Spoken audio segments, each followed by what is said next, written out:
And Wack 100 just went crazy, made himself look totally ridiculous on the internet when he was on Clubhouse, once again talking about his Big Pun documentary. Made himself look absolute crazy. Wait. You think that it made him look crazy? Like, what about, are you talking about, because, there was multiple different Clubhouse audios. He first came out and he was going off, like, he was crazy. Like, everybody was shocked, right? Everybody was shocked that, dang, I thought him and Joe were cool, Right. And he was like, you already stole $4 million. I seen the paperwork, blah, blah, blah. And then he comes back.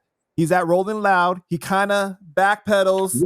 Fat Joe. Right. He's all like, I want to kill the narrative that this is this. And then you set the narrative. Right, exactly. You said, I don't need to call Fat Joe for shit. Right. First of all, Wack, if you make a Big Pun documentary, a Big Pun movie, series, whatever it is, if you don't have the full endorsement of Fat Joe, I don't want to see it. If Fat Joe isn't in it, I don't want to see it. What point does Wack 100, what purpose does Wack 100, a dude from the West Coast, serve in putting out Big Pun's story? If the story was going to be told in a rightful manner, somebody from New York would have told it. But everybody from New York sees that Big Pun story isn't being touched by Fat Joe. If Fat Joe isn't touching the story, there's a reason it's not coming out. So Wack 100 is doing one of the most disrespectful things I've ever seen in hip hop by producing Big Pun's story, trying to pull some 50 Cent shit right here. He's really trying to weasel his way into the game any way he can. You don't think that he's helping Big Pun's wife, though? I mean, he's getting done something that other people have not been able to get done or unwilling to get done for that family. Well, I think if anybody was going to put the project together, it would be New York producers. I think Wack 100 is really just trying to, you know what I mean? He's trying to get in where he fits in. The man recently said he would tell the story of Troy Ave. You're going to tell the people from Troy Avenue don't even respect Troy Ave. What story is there to tell of Troy Ave's? He hasn't even had a career worth of film yet. So I really just think Wack 100 is trying to get in where he thinks he's going to fit in. He saw Straight Outta Compton. Straight Outta Compton had a $60 million production budget. Yeah. I want to see what type of production budget he gets for, you know what I'm saying, Miss Rios and the Big Pun story. You know what I mean? I definitely think that, people are questioning his intentions with this, right?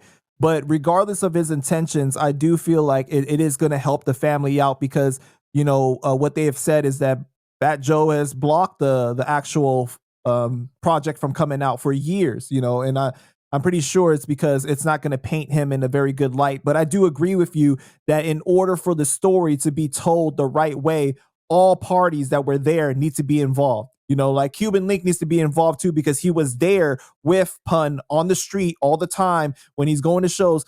Liza knows Pun mainly from the intimate personal level, the at-home version of him, but does she have all the details about him, out there on the road doing all those different things in the studio? I'm not sure. She did say that she was there when he was writing particular songs, writing the Don Cartagena, at home with them.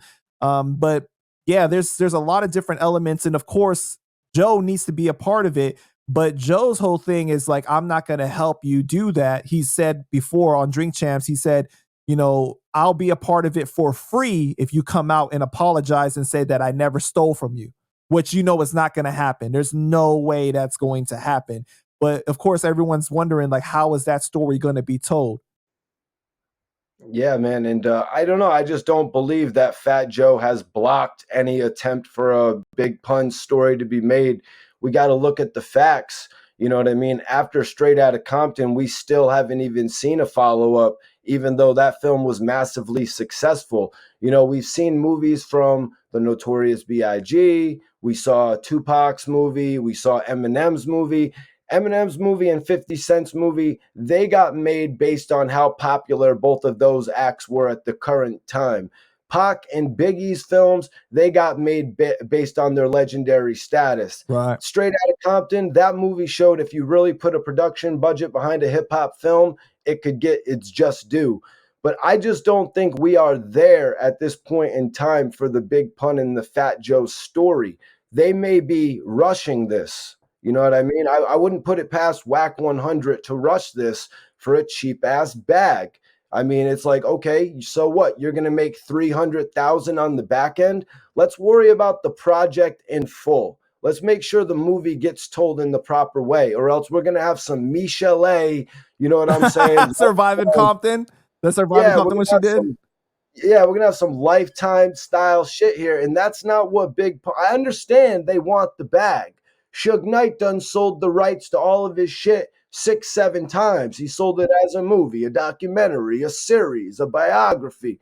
You know what I mean? Let's make sure the justice gets done and not just somebody who wants a cheap bag real quick. We all want to get a bag, man, but let's get that shit appropriately. And I don't want to say this and be any type of disrespectful to any of the family members of Big Pun as well. Because, you know, we lost a legend when we lost Pun, and you guys lost something more than that. You lost a family member, a friend, somebody that y'all knew personally. Yeah, most definitely, man. I guess we'll just have to see how that whole situation pans out. But I know as well with her giving him the rights to remix some of Pun's songs.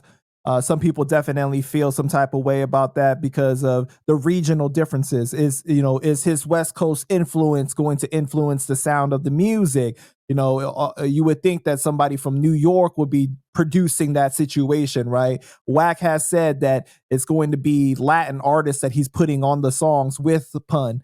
I don't know. He even spoke about possibly putting out a Chris Rivers album, but Wack is really smart. He knows what he's doing when he's talking and he's saying the things that he does, because even after he backpedaled on that whole situation with at Rolling Loud, right, with Joe, and he said that killed the narrative, and then next thing you know, he was back on Clubhouse again saying some other things, and they did that Clubhouse with Liza, and I think it's really confusing. It's creating a lot of dialogue for people, so we just don't know. And also what he did to Cuban Link, you know what I mean? He reels these artists in by saying, yo, I can promote your music, we can really get something going.